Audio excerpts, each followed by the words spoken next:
Wie geht's? Welcome to this international edition of Wie geht's, a podcast of conversations with people working in the arts, cultural policy and the creative sector, reflecting on how the current crises affect the cultural sphere. My name is Martin Zierold, Director of the Institute for Arts and Media Management at the University of Music and Performing Arts in Hamburg, Germany, which is producing this podcast. The title of this podcast, Wie geht's, has a double meaning in German. It translates as, how are you? We want to know how people in the cultural realm are doing during these extraordinary and challenging times. Yet, Wie geht's also means, how does it work? With this podcast, we hope to share fresh ideas, learnings, stories, how we learn to rethink our practices and our role for societies. My guest today might not be very well known in Germany yet, but he ought to be. He's one of the most versatile, sharp, inspiring, entertaining and challenging artists that I know of. Seth, Honnor, director and joint lead of the production studio Kaleider. His work very often is collaborative and ranges from installation, live performance to digital, and has toured to festivals, venues and public spaces internationally. His production, The Money, was among the first West End productions in London to open after the long lockdown for theatres in the UK. The Money is a show game in which audience members have to reach an unanimous decision about how to spend a pot of real money. It has played on 5 continents and in venues as prestigious and charged as the UK Houses of Parliament, Sydney Opera House, Lagos City Hall, Yale Members Club, and Tianjin's Grand Theatre.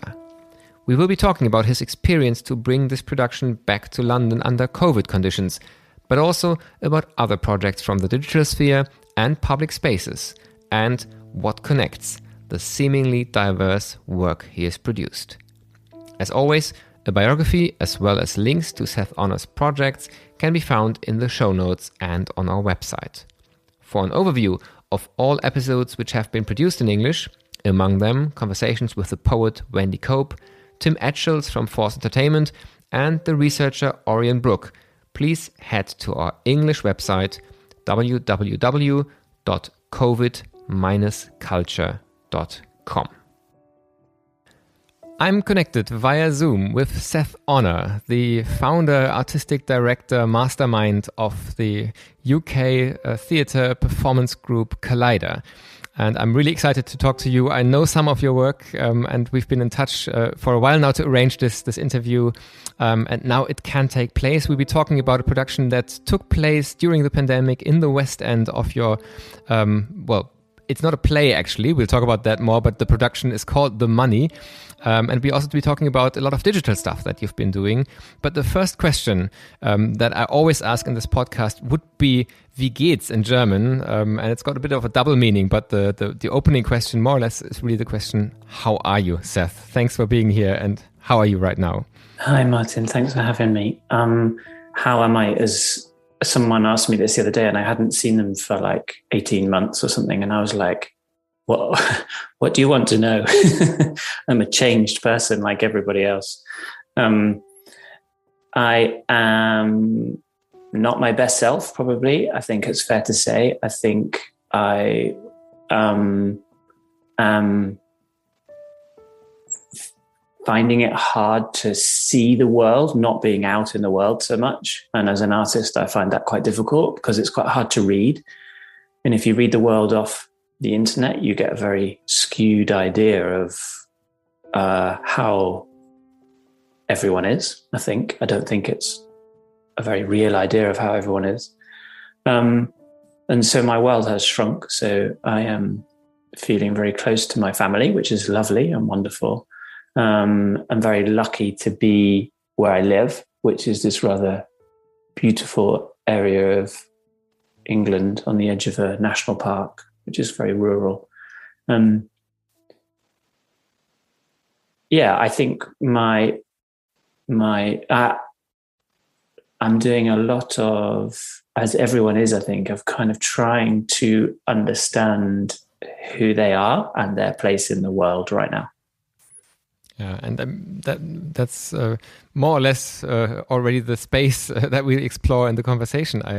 I guess focusing on your artistic work.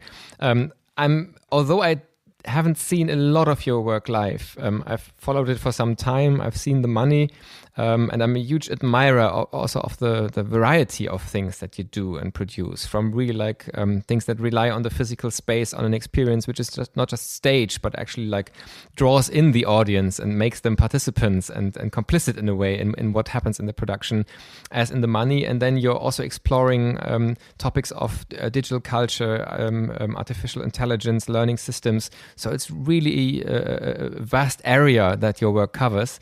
But before I try to explain what you do, to people who don't know the work that you do, don't know the work of Kaleider yet, and I guess in Germany you haven't been that present. You've traveled a lot of the world, but practically, I don't think the money, for example, has been shown in Germany yet.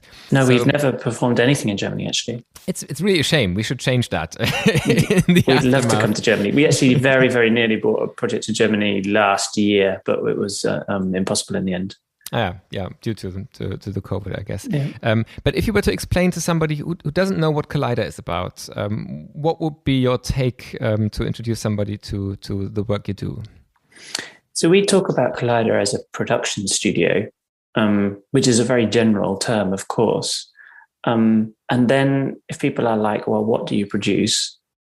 We talk about art, but of course, the word art in English is often associated with visual art. And it's quite a multidisciplinary approach. So we combine installation and liveness and often, like you say, digital in artworks, often in public space, so often in spaces where people can come across them, or not in traditional spaces. So we play the money often in civic decision-making spaces rather than in theatres, but we have done it in theatres too. So we're quite playful with our audience. We often invite them to kind of complete the work or take part in the work in order for the experience to be complete or to be full. Without the audience, it wouldn't happen. So unlike, for example, a play that's on a stage where the audience can come, and of course they make a difference being there to the witness of the play. But if you remove them, you could still rehearse the play on that stage without an audience there, and it would be essentially the same piece of work.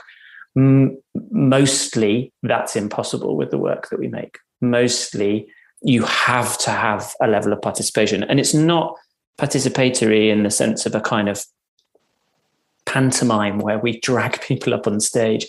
There's a genuine invitation in the work to be part of it, which means that there's also a genuine acceptance that not everyone has to be part of it. But we try to direct the invitation in such a way that those who choose not to be part of it still get to think about the kind of meaning and the challenges within the work.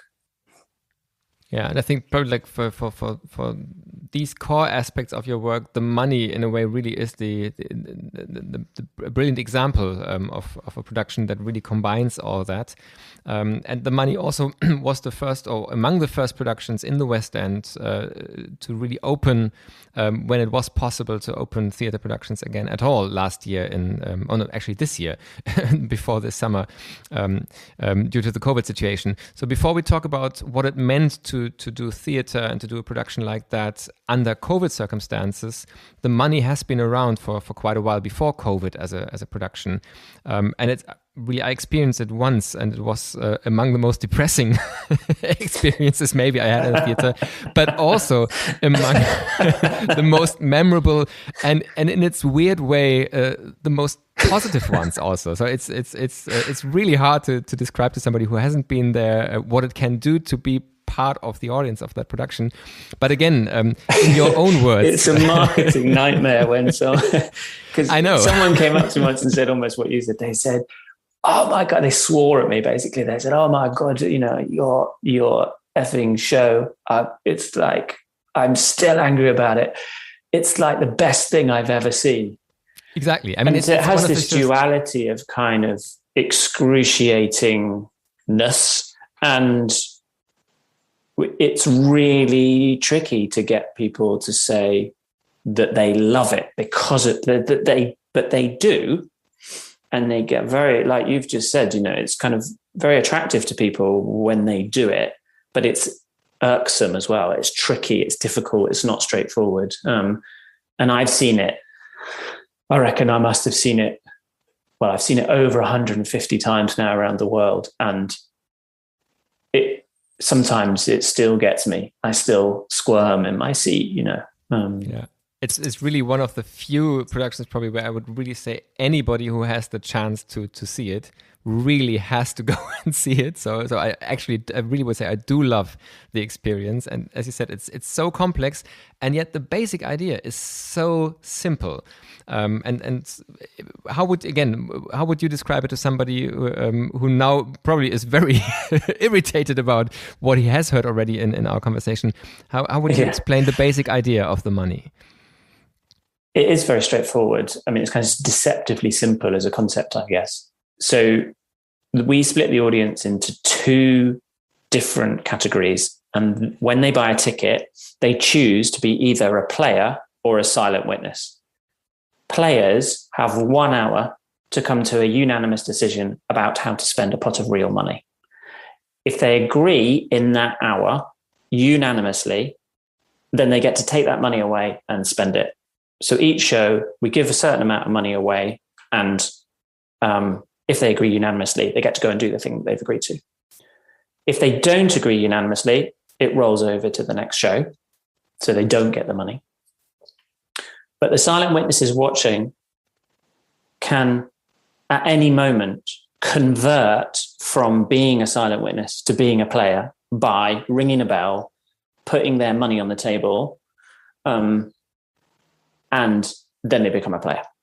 And any players can at any moment become a silent witness or leave. So everyone in the auditorium is invited to leave at any point, including the silent witnesses. So there's this kind of always this invitation to extract yourself from the experience. The players can become silent witnesses by hitting a gong, and then they're out. And then they don't have to be part of the unanimous decision within the hour. There's a timer which times the hour. There are two female hosts which play a very, very important role. And they kind of bookend the experience. But within that hour, there is no intervention other than a kind of, the hosts play a kind of umpiring role. The players are given the rules on the table to read themselves. So we hand an incredible amount of power over to the audience in the show. Like a very unusual amount of power, because there is no intervention in that hour. It is just the audience playing the game that we've constructed. And yes, the hosts sometimes have to umpire those rules, but basically we've set the system up so that it looks after itself. Yeah, and I mean, the amazing thing being part of the audience is really you experience in this very condensed 60 minutes, in a way, a discourse and a debate about so many levels of what is important to us. How do we want to spend the money that we can spend? What does it mean to come up with a decision even as a group? How do we try and find ways of agreeing with each other or debating different ideas? How do we come up with ideas? So it's really amazing. There's so much going on in such a short amount of time, and it really gets to the very core, in a way, of our society and our feeling of being a community or not being a community. So it's really, really fascinating, and like I said, it can be really also frustrating, because you really also all the challenges that we face as a community, as a society, even in a way as a global community, can get visible in a way in that moment. So it's really fascinating. Of course, everyone assumes that every evening is different. So you leave in a way, and you would love to see it again and see how a different group performs. Maybe just to stay with the production for a short bit before we move on to what it meant to change it for a COVID situation also. can you give 2 or 3 of your best liked examples of things that the money got spent on? So what is it that people manage to agree, if they manage to agree anonymously, to take the money and spend it? Yeah, I mean, the thing with the money is that this is the story, and it is the first question that everyone asks is, so what do people spend the money on? Of course, what you're touching on is the show actually is, of course, the content of the show is much more about human nature than it is about money. Money is, in a way, the catalyst within the show that actually holds up human beings. And so there's a great tendency for people to do good, partly because they're being witnessed, of course, but also because people are good, generally speaking. That's always a surprise to people, which is fascinating to me, because I'm like, well, what world do you live in that's different to mine? Because I really consider people, and I'm not saying that they're somehow bad, but like, people are good, generally speaking. Even bad people are like, a very high percentage of them is actually good and they fit in the world. They just sometimes do bad things. It's like, and they're a very, very tiny minority. And we know that. And yet when we go to this show and see people being kind to each other and doing good and holding each other to account, somehow that feels surprising, which is interesting. So the content, the kind of illumination of the human condition, which is a sort of bold claim in a way, but I suppose that's what art does at its best for me. If it does that through this act of trying to come to agreement, not sort of almost despite whether they spend the money or not. For a long time, I'd watch the show and go, it's about what they spend the money on. I mean, for the first sort of 5 or 6 times we did it. And then I realized that it was the same show, whether they spent the money or not. So that it's literally the same content, whether they spend the money. Now, of course, when they do spend the money, it's kind of fantastic because it has this long tail. So to answer your question, there are some kind of, of course, there are all sorts. People have bought pots and pans for someone who had a learning disability and didn't have the ability to cook, so they bought them a cooker and pots and pans. And people talk a lot about planting trees, or people love to give away the money anonymously, which is fascinating to me. So they'll even, if someone says, well, I represent the group that you're giving it to, or I don't have any money or whatever, they're more likely to give it away to someone they don't know than they are to themselves. But my favorites are, I think one of my favorites, which I cite all the time, but it was sort of, you get these echoes come back because we don't track where the money's gone. But sometimes you get these echoes come back to you by someone who says, oh, you might be interested. This group spent the money on this. There was a show in America it was kind of a normal show. And then the silent witness brought in and said, I don't like anything you're talking about. I want to set up a charity that gives teddy bears to police officers so that they have something to give to children who are caught up in violent crime. And that's what got the money. And then a year later, I got a message, very short email, that was sent from the festival that had programmed it. And Connecticut police had emailed the festival, and it just had a picture of a child with a teddy bear. And it said, there was a terrible incident today, but luckily my police officers were armed with teddy bears from your project. So that echo is like, it makes you tingle, doesn't it? Like every time I say it out loud in an interview, I kind of go, oh yeah, that's got some power. And then, I could go on. There was a kind of, in China, they did a popularity contest. So the players got all of the silent witnesses after the hour. So this is what they agreed to. They agreed to hold a popularity contest of the players, having been on show for this hour. And then the silent witnesses voted for their favorite player, and that player got the money. And of course, the person who set up that system won the money. So pure capitalism. they just, they go on and on. They're really diverse, and in the Netherlands, they bought a boat together and they called the project Clean the Shitty. And the idea was that they could use the boat for leisure, but that they also had to clean the canals as they went.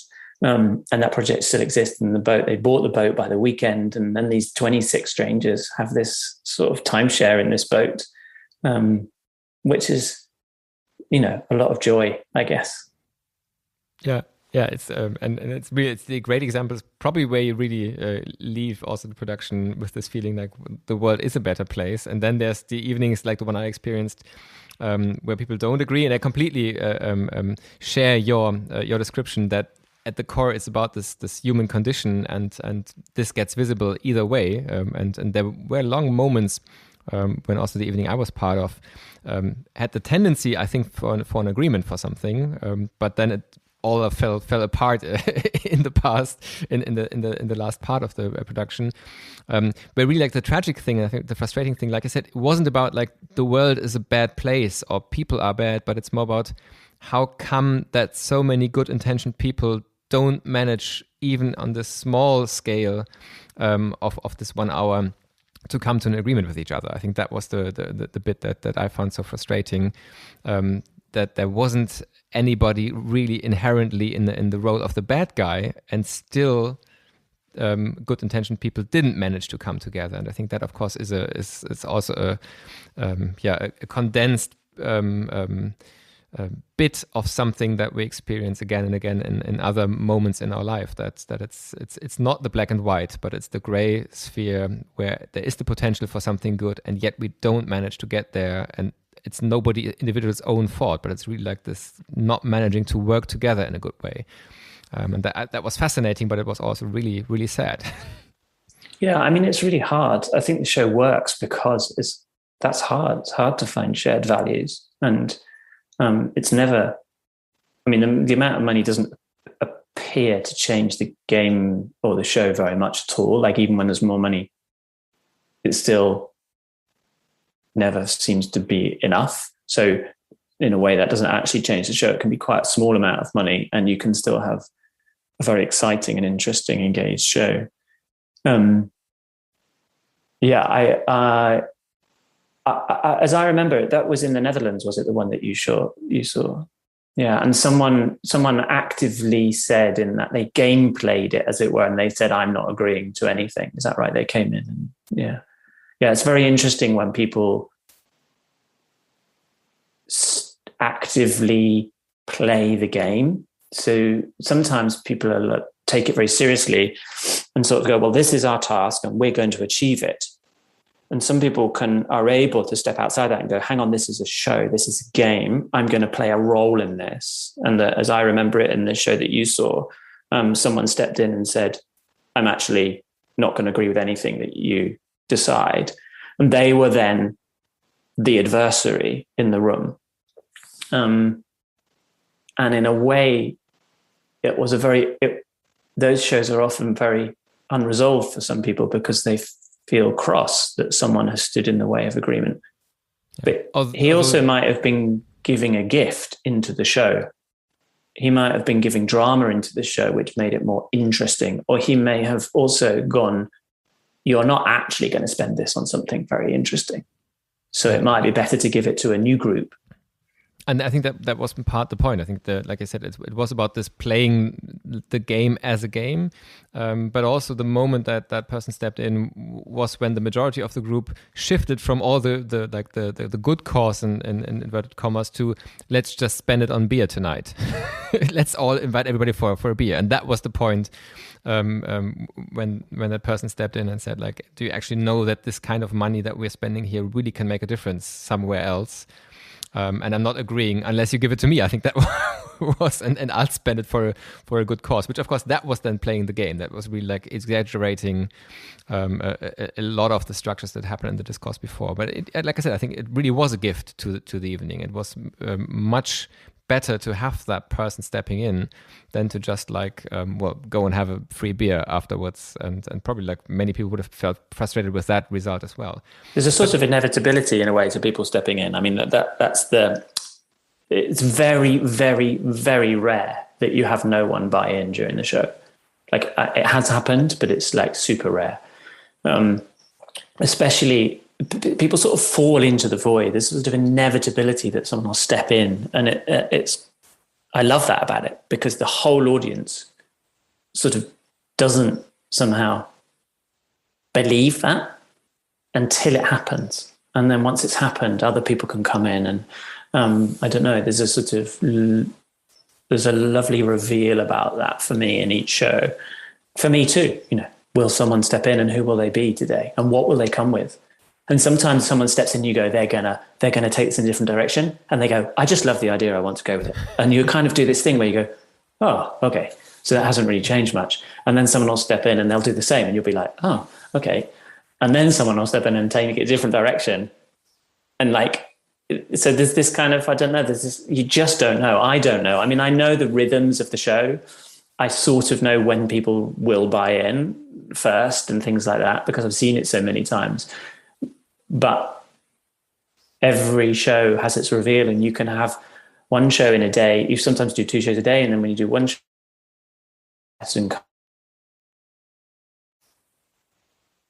just nice. Sometimes shows are like really nice, as in they're just pleasant, and there's not very much prickle in them, and they do a nice thing, and they're quite happy with their show.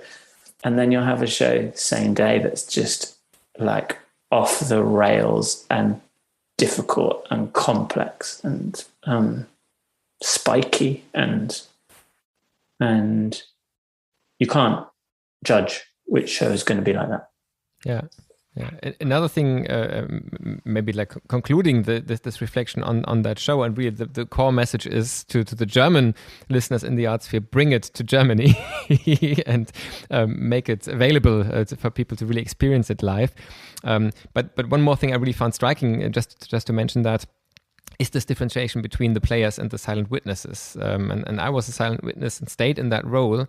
But really have this ongoing reflection, of course, what's my responsibility here? And also these layers of, this is just a play and it's okay to be a witness, but then it's real money and it's a real conversation happening, and there's potential for a real follow-up.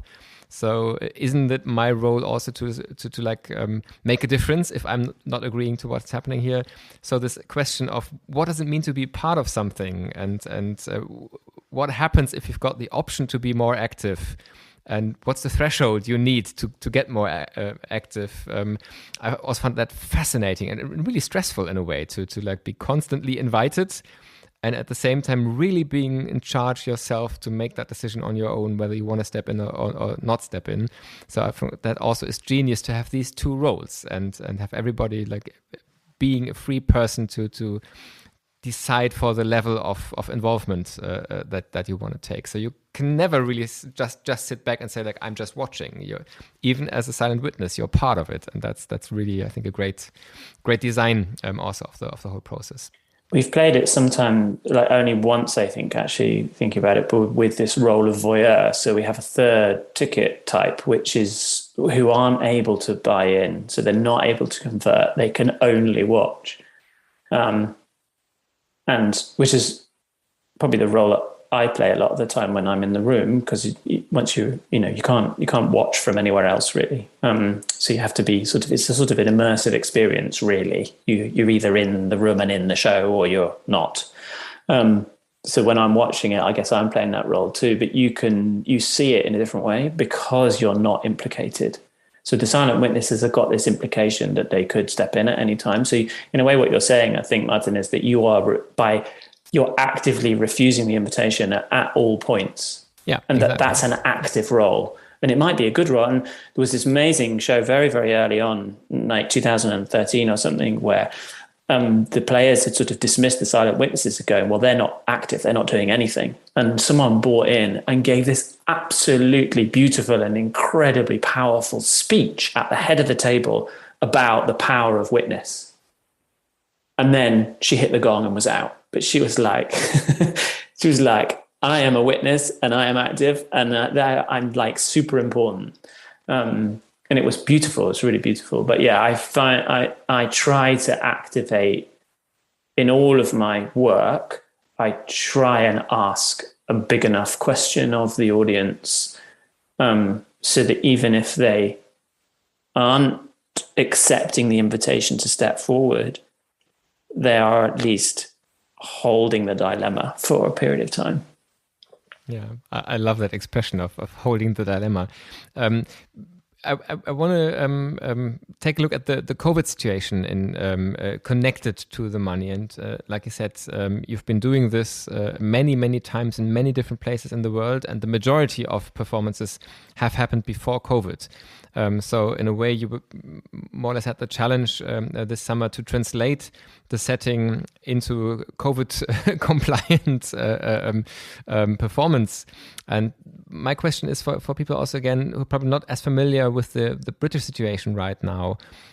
Theatres opened again more or less in late spring, I guess, this year. 17th of May, yeah. And you really also, like, that's when you started practically. What is it that you had to change, and in a way, what did you learn, or what was the experience to do a production? And as we explored, it's not just putting something on a stage and opening an auditorium for people to come in, but it's actually a situation where it's really about social interaction. So what people probably also have been missing for a long time, but also have grown to be scared of, I guess, due to the pandemic. So what did you have to do in order to be able to actually do this under the current pandemic situation? So there were lots of logistical things that we had to do, which was really difficult to think through, because obviously we have an auditorium where people are free to move around. They're free to talk across the table at each other. They can see each other because they're not wearing masks. So we had to have the audience in masks. We had to give them each a specific mask in order that they were audible, because cotton masks that they came with, they couldn't be heard through the microphones. You know, there's just enormous amount of logistics. We had to give them each a pen. Normally we would get the contract signed by each person, so that they weren't passing things between them too much. We gave them all sanitizer. We had to have more gongs so that people could gong out more easily without, and they had to be sanitized after anyone touched them. The bells had to be sanitized by the hosts each time. We introduced contactless payments so that people weren't using cash so much.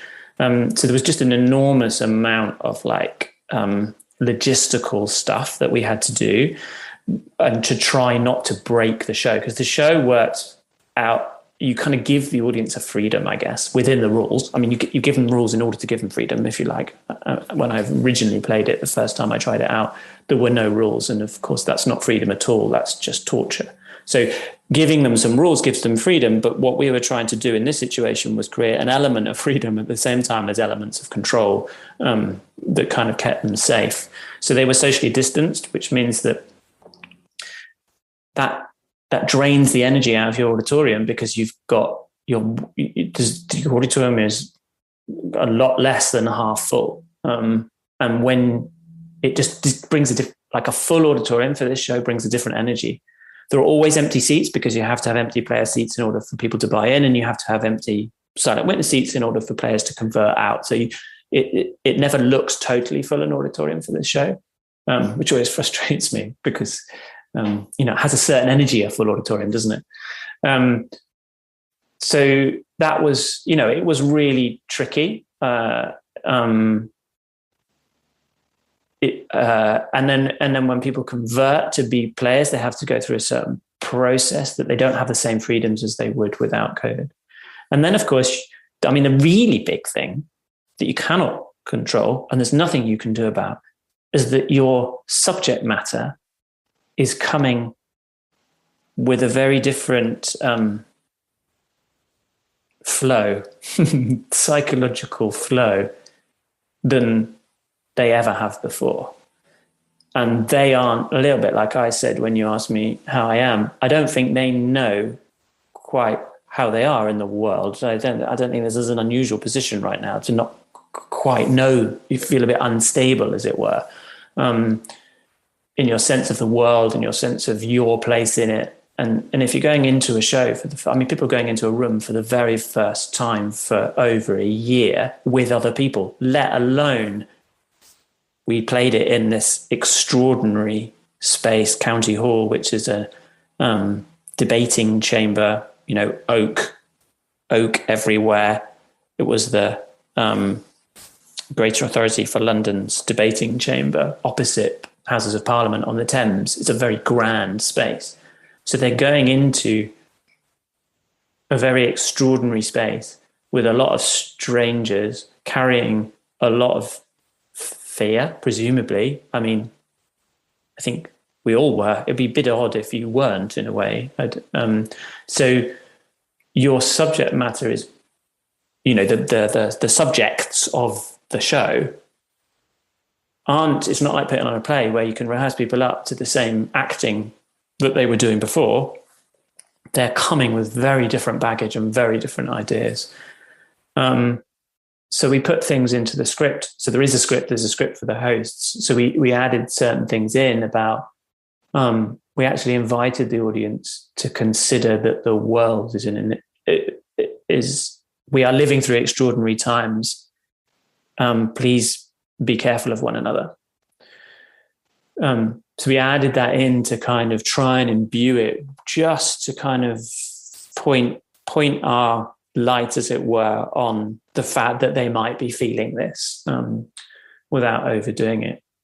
But it did feel a little bit. It felt more vulnerable, I think, as an experience than it probably ever has before. And of course, it's always got that about it. You're never quite sure how it's going to play out. But I think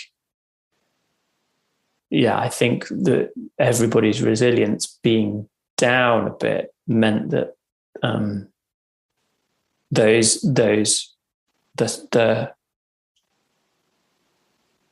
there's a sort of people's softness was nearer to the surface a lot of the time. And so we had a kind of duty to look after that in the show, which I hope, and I think we did, but it definitely changes the show. Yeah. Something that many people from German theaters and performing arts spaces are experiencing right now is that it's extremely hard to invite people back in. Now you performed in a space that is not even like a common space, so people are not used that they're even able to see productions there, and then it's a production that is very special. And like you said, it was a ridiculous idea, Martin. I remember these little videos that you produced on social media to bring people in. Where exactly what we had in our first few minutes of our conversation, people said like, "I encourage everybody to go. It's so depressing." Yeah.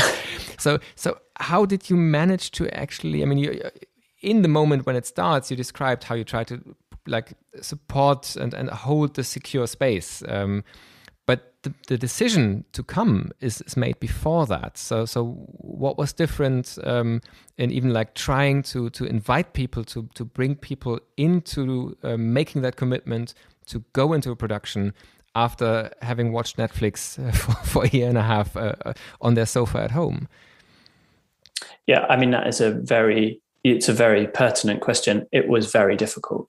It was more difficult than we imagined it might be. I mean, this show is always, it's difficult to market because, like you say, people say it's difficult. It's the worst experience I've ever had and the best. And so it's difficult to sell that to people because they're like, what is this? Also, it's not like anything else. I mean, I learned that really clearly this summer. I mean, I sort of always knew it, but when you're trying to sell a kind of West End mainstream run, you really notice how different it is to anything else.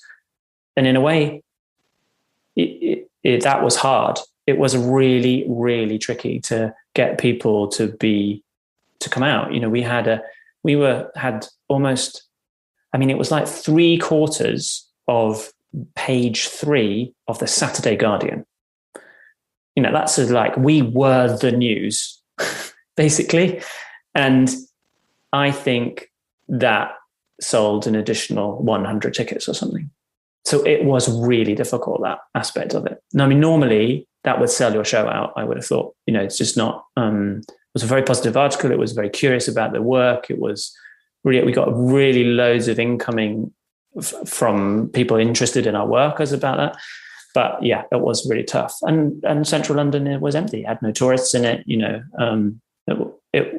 It was a very low risk show because it's very compared to putting on Harry Potter, it's quite cheap to put on because it has 2 performers and almost no set. And but it was still very hard. Yeah, crazy even, I'd say. What were we thinking? What would you say, what have you learned from this, and how do you look into the future of actually performing arts in the next months and probably even like years? It will still be an extraordinary situation in many ways. And again, looking from the outside from Germany, one of the most striking and again, actually depressing things that I saw that really was different in the UK or seemed to be different from the outside than what I experienced in Germany was that there was even this government campaign saying, if you're in the arts, why not take this moment to switch profession and do something sensible with your life, go into public health, whatever. It was so unthinkable in Germany to really take this moment to tell artists to stop being artists. This is the right moment to stop doing that. So what's your general outlook on the situation of the arts after these year and a half of really deep social cultural crisis, and how do you look into the future of your work and your profession right now? Is there some optimism around, or is it really just still a big crisis and insecurity? Maybe both. I think I have 2 pieces of work that would maybe talk to this. One was that we were developing before the pandemic, which was about masculinity. It was a kind of game show for being the best man. Massively challenging subject matter, very, very playful approach to something that, I in doing it, I probably had to consider the safety of my family. I did. That's what, when we were developing it, I was like, should I be doing this? Should I be doing this? So it's really tricky. I will not do that show right now. I mean, I don't know. Certainly it's off the table for now. It is just like stirring up a hornet's nest to do that show right now. And I don't personally have the resilience to hold. And I just don't think audiences want that right now. So then I'm developing this project, which is interesting because, of course, our programmers, our network wants that from me and from us a little bit. They want the challenge, and they kind of going, "Can't you do something? This is what's happening in the Netherlands with politics. It looks like it's happening with yours too. Can you talk to us about that?" And I'm like, well, no, I don't know the audiences. I think that's just rubbing their faces in it. So I'm developing this project at the moment, which is I make these fish mobiles that are like children's mobiles. So they just have paper fish on them, and they rotate. And I really, really love mobiles. I love the balance, and I love the animation, and I love their endless flow. And so we're talking about making an enormous one of these. So like with 10 or 15 meter long fish held in public space above people's heads, but that can be winched down into their space, their physical space, so that they can be next to these very large objects and touch them. But like, it's a very gentle, there isn't a politics here. I mean, of course, it has a nod to sea level rise, and it has a nod to the oceans, but it's not overtly a kind of political, there's not a kind of political message in here. It's just me trying to hold a space for people to be reflective and to go to their kids. Shall we go and see the fish today? Shall we go and be with the fish in the center of the city today? And programmers are kind of, I mean, I don't think we'll have a problem selling this work. I think that actually, I think it will be beautiful and people will really like it.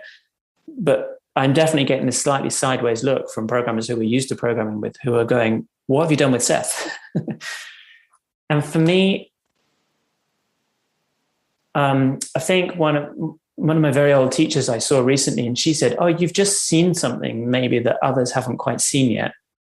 And maybe that's true. And maybe it's having done the Money in London. And people really enjoyed the Money in London. We had really, the audiences that came had a beautiful time and a difficult time. But I think there is space for reflection right now. And I just would like to hold a different kind of space for a moment that allows people back into the world a bit more gently than doing a game show about masculinity. Now, whether I'm right or not, I don't know. One of the challenges of this time for artists is that you can't see your audience very well. I mean, I've been lucky. I've had 3 shows out this summer, but two in, the Money. And then we have this project called Robot Selfie, which is an outdoor robot painting, crowdsourced project. That's explained it really clearly, hasn't it? And of course, I've seen audiences on the street as well as in theatres. So in a way, I've had the benefit of that. So maybe I'm saying that I think for the next year or so, we need to go gently back into the space of challenge and difficulty. And I don't know if that's cowardice or whether it's my own lack of resilience or, we have a project have a project idea, which is to hang an oak tree, a fully rooted, pulled up oak tree in public space, which is a kind of public hanging of a oak tree. I don't want to do it. I just don't want to do it. I can see that it might be interesting. I can see that it will provoke conversation. I can see that it is it's sort of, as an artwork, I can see it's sort of good, and the newspapers would be horrified and interested. And I can see it's in the mold of the work that I've made previously. But I just don't want to do it. I want to hang some fish up. I mean, what I really like about this approach, when you say like if it's cowardice or whatever the reasons behind it, what seems to be in it for me as one aspect is really this sense of relationship with the audience. So it's not about like I'm the artist and I put out there what I put out there and then it's in the world, but it's really about like thinking about it, even in the process of creation, thinking about it as something, as a relationship where what the state of the audience is right now, where they are, is as important as where you are, and there are similarities and differences, but what you create in a way also is already also reply to or reaction to or an interaction with the state of society or the state of the audience. And I think that's something that might be part of what's special about the works, that actually you really feel spoken to when you interact with them, because you were already thought about in the process of creation. I don't know if that's that way for you, but it sounds to me a bit like it, that really there is this kind of interaction even in the process of creating or even thinking about a potential projects already, which I think is something quite special. Yeah, it's interesting because all my career, people are kind of, people who are being helpful say to you, but who's the audience or whatever? And I never really understand that question. But you're quite right. Maybe I don't understand it because the work just doesn't work unless I read the audience correctly. Like, maybe that's the case for all artists, but I don't feel that with, I do see some work and I've thought, well, who's that connecting with?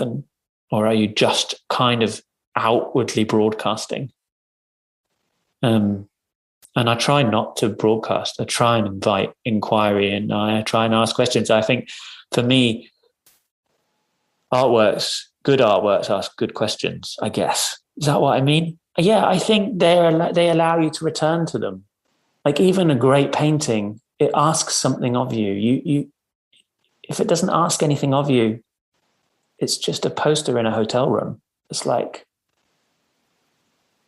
just decoration. Whereas I think if you can return to it and keep inquiring about the world through it, or it gives you some meditation, then I think that's important. So I guess maybe I don't understand that question, because it's like the audience, it's like a non-question for me. The audience are always the center. And if I misread them, like in The Money, if I misread what people will do in that show, then the show breaks. So I have to be like, I'm not a magician, but I think magicians are amazing and clever technically, in awe of them. But I often think of it as magic. If I say think of a vegetable, I have to know that you're going to think of carrot. And then I like 9 times out of 10, that's what you're going to think of in order to make the magic trick work. And that's the skill. And for me, that's my skill, is knowing what the audience is going to do, or like risk assessing what the audience is going to do. So even simple work, we have this project called Pig, which is a big plastic pig that goes in public space. There's also been around a lot of Western Europe, but not Germany. And it invites the audience to put money in it through a sign, and it invites them to undo the 50 nuts and bolts around its perimeter and take the lid off and take the money out when they've come to an agreement. So it's like a kind of version of The Money, but in public space. And it's kind of madness, isn't it, to put money in the middle of the street like that? But it is definitely very interesting as well as kind of madness. And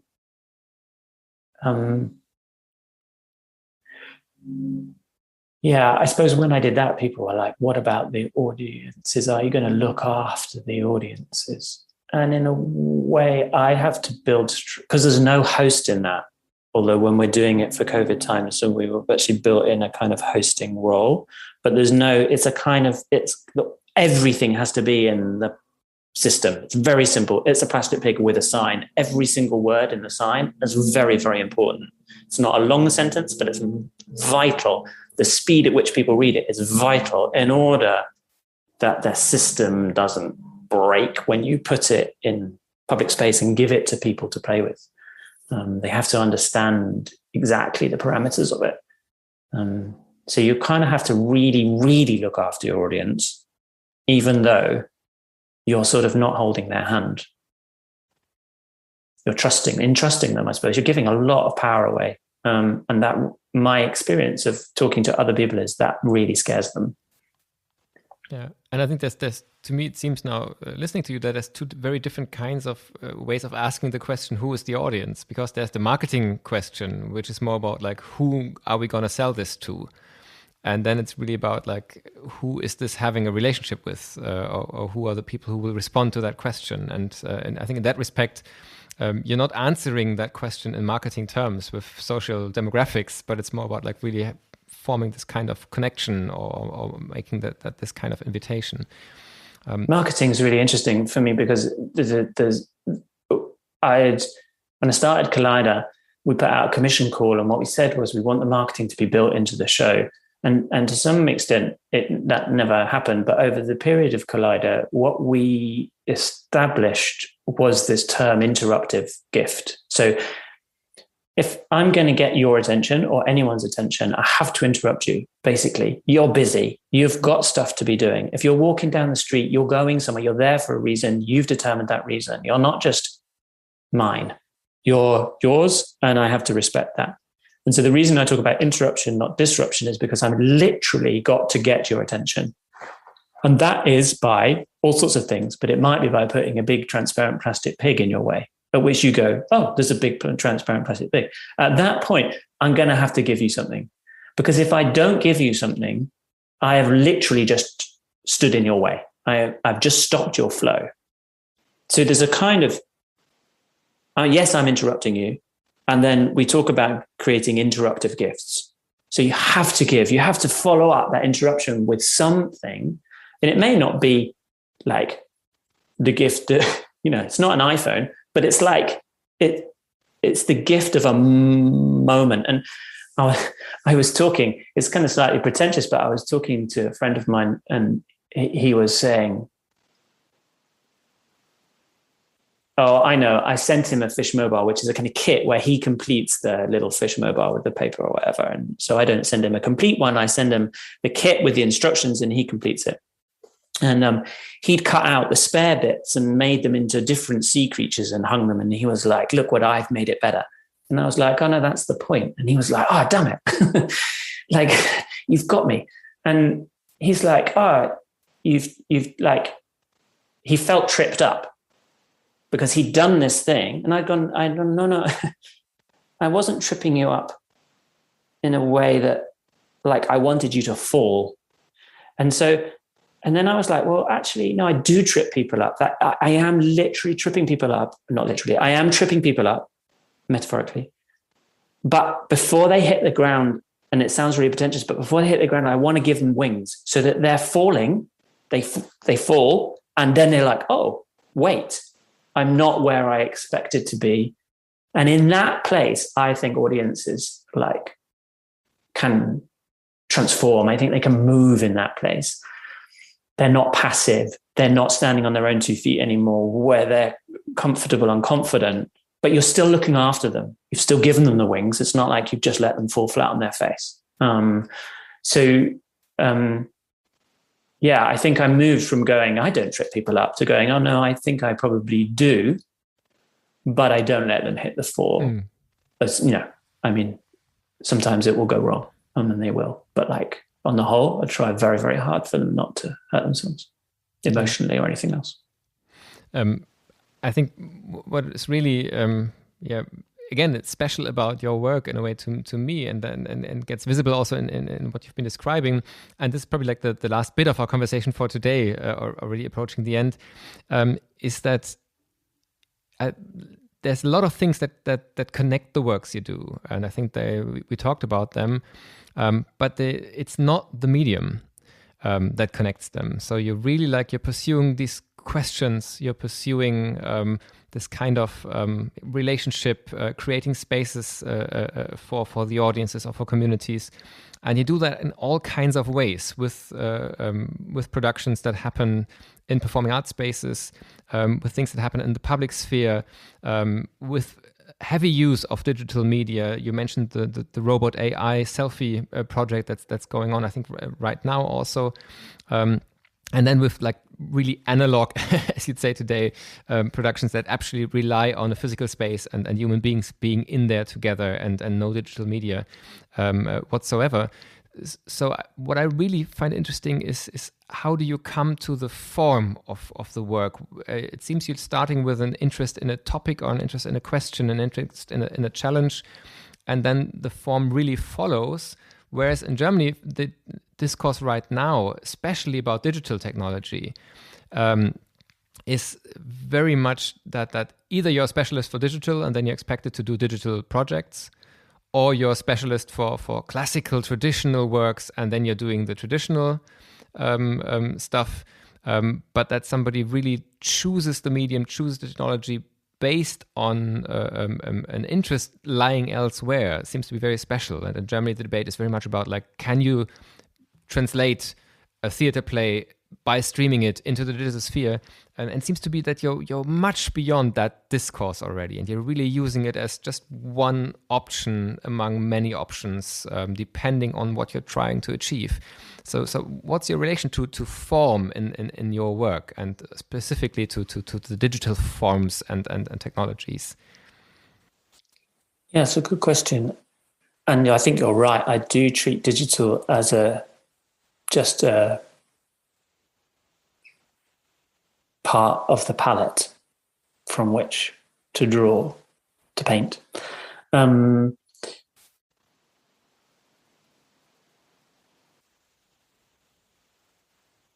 Yeah, it's interesting, isn't it? I guess I don't see any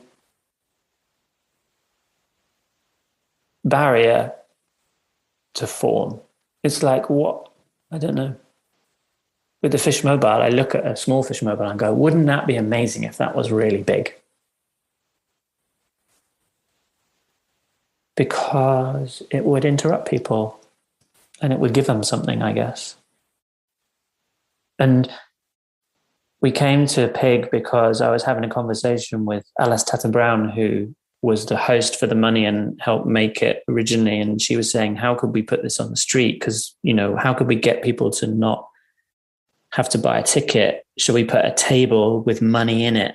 And I was like, it's hard enough to get people to come to the show anyway without like putting it out in the open. We should just put a plastic pig in the street. And then I was like, oh, maybe we should just put a plastic pig in the street. It's like that. The ideas kind of come out of dialogue with people and the people around me. And, they come and you go, oh, wouldn't it be good if? So maybe it's just a kind of freedom of not. And also finding where people are, where are they going to meet this work? That often dictates the form. Where are people going to be? Are they going to be at home? So we have a version of Robot Selfie, the project you just talked about, which is where the audience submit. We have an AI which draws them online, so they can do that from anywhere in the world, and then they can submit that to us, and a painting robot with a spray can sprays that image amongst everybody else's portraits on a massive canvas in public space in real time. And then we have an indoor version of that called Portrait Without Borders, where people use the same interface and they can send their image from anywhere in the world. And in an empty space somewhere in the world, we have indoor robots that draw people's pictures as a mural.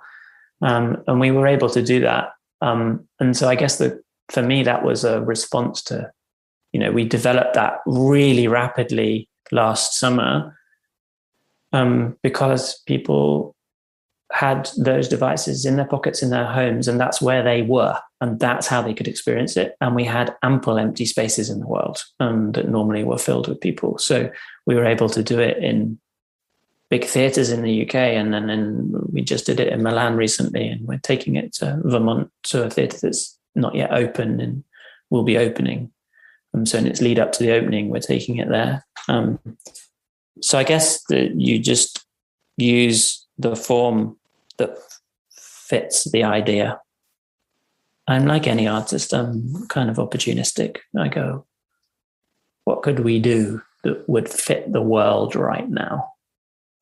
Capitalism would consider it that a market opportunity, and I think artists see it as a kind of it's not dissimilar. They see it as an opportunity to play. How can I play and engage people in thinking at this point?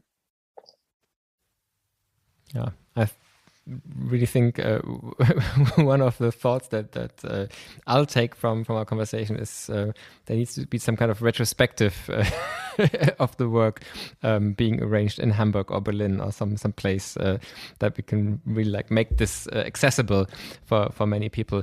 I think for today we need to come to an end of our conversation. It'd be great to continue this. I'd love to know more about the process of your work actually and talk about that. I'd also love to talk some more about your view on what these digital media do to our more general social future, and how you see that also as an artist, the changes that we're going through even beyond COVID and even before COVID, and maybe we can do that at a later moment. We do have these continued conversations on the podcast, so you're definitely invited to return if you like. For today, my final question that I always ask in the first conversation is the question of where do you find inspiration? And of course, one of the reasons to ask this question was in the times of lockdowns. Many people felt it particularly hard, even though some had the fantasy, if I had time at my hands, I would read these books or I would listen to this kind of music. And then when they were locked down at home, it didn't feel inspirational at all. Now things are slowly opening up more. Where do you find inspiration at this moment in time? Yeah, it's hard. It's like you just said, it's the answer. I mean, from the people around me, from my team at Kaleider, from the programmers who we're in dialogue with. I'm very lucky to be part of In Situ, which is a European platform for work in public space and network of artists and programmers. So that's a great area for kind of dialogue about what we should make, because you have a good they're a good litmus paper for where the world's at in terms of audiences and programming. But it's really hard. I think it's really difficult. I don't read loads of books. I don't culturally consume massively. I never have particularly. And I think I make my work through sort of observation, sort of looking on a little bit. And I find that very difficult in these times. I'm looking forward to mechanisms by which I can see the world again a little bit more clearly. Thank you very much for talking about and reflecting about this experience for today's conversation. And I really hope that we can continue it at some later point. Thanks a lot, Seth. Thanks ever so much, Martin. It's been great to have your curiosity. It's always a total privilege when people are curious about your work. So thank you. You're really, really welcome. Thanks. This was the 80th edition of our podcast, Wie geht's? The cultural sphere during the coronavirus crisis. To celebrate this little anniversary, I will be producing the next 3 episodes live with an audience on October 24th at the grand opening weekend for our new campus in Hamburg. Amelie Deufelhardt, the artistic director of Hamburg's Kampnagel production space, will be among my guests then. I look forward to these next episodes. Until then, take care. Passen Sie gut auf sich auf.